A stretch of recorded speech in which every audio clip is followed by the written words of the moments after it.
வணக்கம். ஐம்புலன்கள். அப்படின்னு என்னது? 5 புலன்கள் அப்படின்னா உடல்ல இருக்கிற உறுப்புகள். இத பார்க்கலாம். சரியா?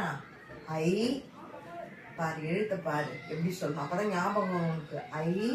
இம் பூ ல இன் க இல். ஐம்புலன்கள் என்னென்ன? மெய்னா உடல். மெய் இது இருந்தாதான் எல்லா உடல் உறுப்புகளும் இருக்கும். மெய் உடல். மெய் வாய். வாய் வாய். கண்